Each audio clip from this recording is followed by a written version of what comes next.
On September 17, 1978, Egypt and Israel ended 30 years at war after 12 days of secret talks at the U.S. presidential retreat, Camp David. Menachem Begin and Anwar Sadat later were awarded the Nobel Peace Prize for signing the Camp David peace accords.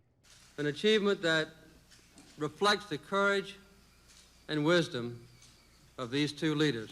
Jimmy Carter, too, received the same prize for using the power of his office to compel sworn enemies to talk, to listen, and to make a deal. Many had hoped the peace treaty with Egypt and then with Jordan would improve the chances of a peace deal between Israel and the Palestinians. 30 years later, despite the Oslo Accords and repeated U.S. efforts to hold peace talks, experts say achieving the two-state vision is as difficult as it's ever been. A lot of ideas are out there: federation, confederation, one state, three states.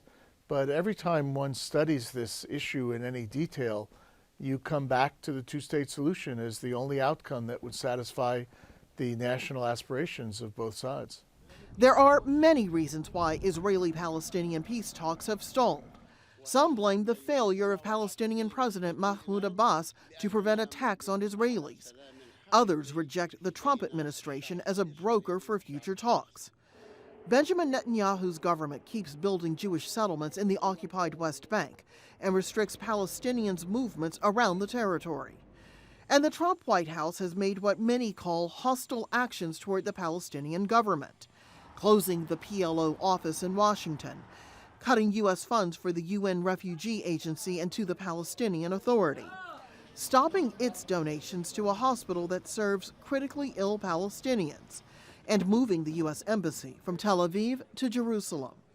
A former negotiator on the Camp David Accord says in light of all this, it's too much to hope that the White House peace plan could be a breakthrough. This is not a real estate transaction. Real estate's involved, but this is also about national interests, about security concerns, about highly symbolic issues, Jerusalem, about people's rights. Experts say the vision of two states living side by side can survive, but right now there's no predicting when or if one might see a repeat of the good feelings on display back in September 1978. Rosiland Jordan, Al Jazeera, Washington.